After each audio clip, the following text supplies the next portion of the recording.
Buenas tardes, querida comunidad. Los invito a compartir nuestro ratito de oración.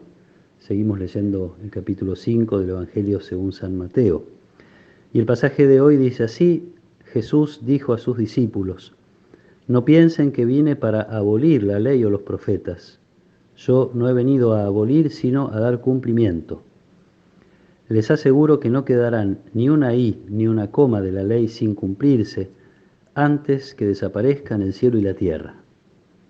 El que no cumpla el más pequeño de estos mandamientos y enseñe a los otros a hacer lo mismo, será considerado el menor en el reino de los cielos.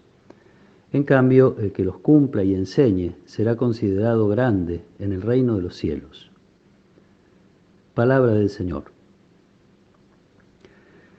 Podía dar la impresión de que Jesús no respetaba la ley porque no cumplía con todas las costumbres y tradiciones que en realidad no eran parte de la ley, sino agregados posteriores, agregados que hace la reflexión piadosa, agregados que hacen en particular los fariseos. Uno podría decir que en realidad eso no son la ley de Dios.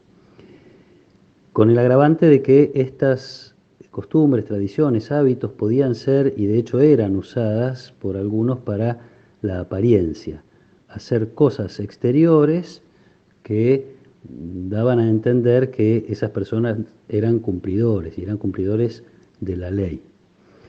Y más todavía con el otro peligro siempre latente de la hipocresía, de preocuparse demasiado por la apariencia y por la mirada de los demás, de buscar allí ser reconocidos, ser glorificados, en el fondo alimentar la propia vanidad. Para Jesús no se trata obviamente de hacer las cosas bien, o no solamente de hacer las cosas bien, sino en todo caso de hacerlas bien desde el corazón. Allí es donde se da la plenitud de la ley, donde se supera el mero cumplimiento de una letra para entrar en comunión con el espíritu de la ley, que en todo caso es revelación del corazón de Dios, es el espíritu de Dios mismo que revela su voluntad. Dios quiere una relación que supere el espacio de lo mandado, del cumplimiento, de las normas que se conservan para, de alguna manera, conservar un vínculo, una relación. Uno podría decir que en las relaciones humanas pasa lo mismo, pensando, por ejemplo, en un contrato, como es la vida matrimonial. Si dos personas, después de mucho tiempo, solo se limitan a cumplir lo que tienen que cumplir según ese contrato, ese convenio, ese vínculo, se empobrece, se enfría la relación y desaparece, o por lo menos no se manifiesta el amor que debería sostener ese vínculo. Acá con la ley de Dios pasa algo parecido. Lo que Jesús está buscando es que sus discípulos de entonces y de ahora comulguemos con la voluntad de Dios. Y casi uno diría sin querer se termina cumpliendo la ley, cumpliendo toda la ley, y en lo más profundo y en lo más real que tiene la ley.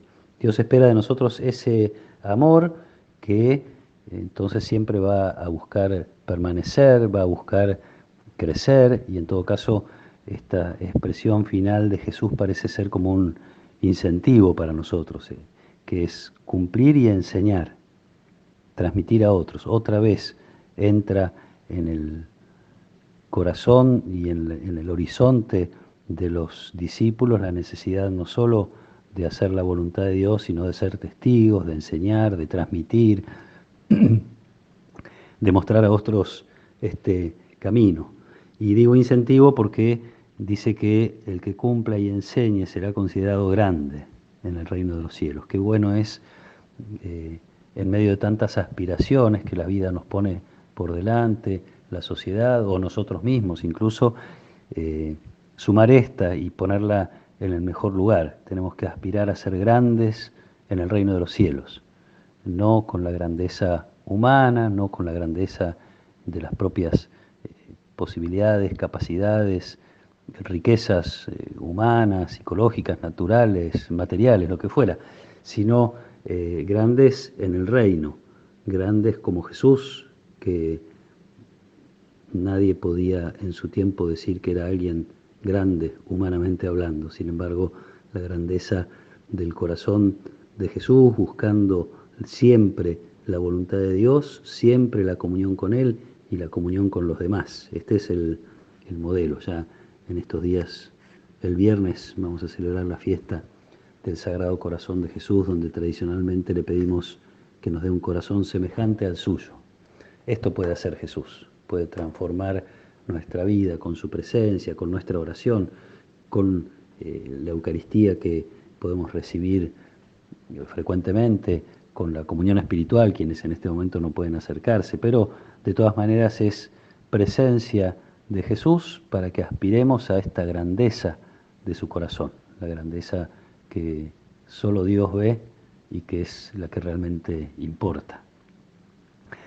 Pidámosle a Jesús que nos ayude a amar así la ley de Dios, su voluntad expresada en los mandamientos, pero expresada también de distintas maneras, especialmente en el estilo de vida que Jesús muestra y Jesús propone a sus discípulos, arrancando por las bienaventuranzas y siguiendo con estas otras pistas que Él nos viene regalando en estos días.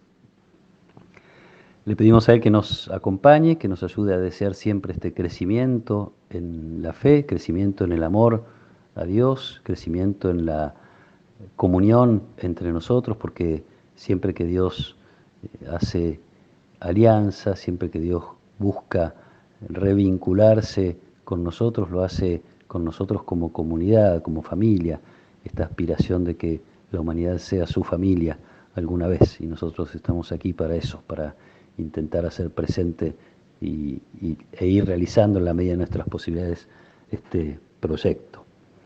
Que el Señor los acompañe en esta tarde, que Él nos proteja y nos bendiga, en el nombre del Padre, y del Hijo, y del Espíritu Santo. Amén.